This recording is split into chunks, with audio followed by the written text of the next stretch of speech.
అండి అందరికీ నేను మీ బర్రెలక్క. చాలా మంది నన్ను అడుగుతున్నారు, అక్క ఎంపీగా పోటీ చేస్తున్నావా అని చెప్పేసి. 100% ఎంపీగా పోటీ చేస్తున్నా నాగర్ కర్నూల్ నుంచి. సో ఎమ్మెల్యేగా పోటీ చేసా, ఏదో ఓడిపోయినా అని నేనేం వెనకడుగు వేయను. ఎంపీగా పోటీ చేస్తా, నెక్స్ట్ ఎమ్మెల్సీగా కూడా పోటీ చేస్తా, గెలిచే వరకు పోటీ చేస్తా. ఒక నిరుద్యోగి తలుచుకుంటే ఏమైనా చేయగలరు అని ప్రపంచానికి చాటి చెప్పే విధంగా నేను ఖచ్చితంగా పోటీ చేస్తా. అదేవిధంగా మీ అందరు నాకు సపోర్ట్ చేయండి. సపోర్ట్ చేసి నన్ను కూడా మీ ఫ్యామిలీగా భావించి, నాకు సరే ఎమ్మెల్యేగా ఏదో ఓడిపోయినా కానీ ఏదో కొంచెం బాధ అనిపించింది, ఎంపీగా గెలిపిస్తారన్న ఆశతో మళ్ళీ ఎంపీగా పోటీ చేస్తున్నా.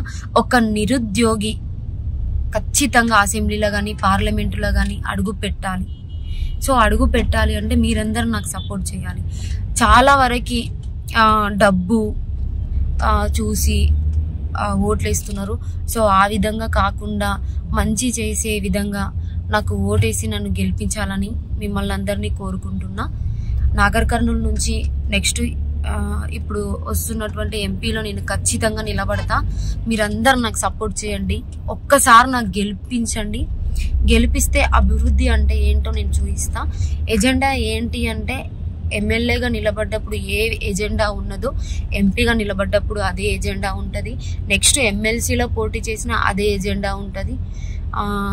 నిరుద్యోగులను నిర్లక్ష్యం చేయాలి అంటేనే కొంచెం భయపడే విధంగా గట్టి పోరాటం అయితే చేద్దాం.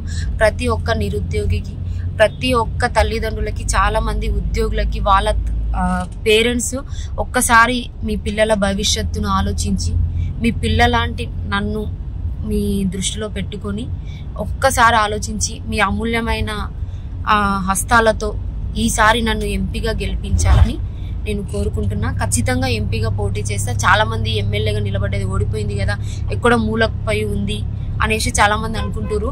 లేదండి, నేను చేయాల్సిన వర్క్ చేస్తూనే ఉన్నా. ఎక్కడున్నా కొల్లాపూర్ ప్రజలకు దగ్గరలోనే అండదండగా ఉంటా ఖచ్చితంగా. సో ప్రతి ఒక్కరు ఒకసారి నన్ను ఎంపీగా కూడా గెలిపించండి ప్లీజ్. థ్యాంక్ యూ అండి.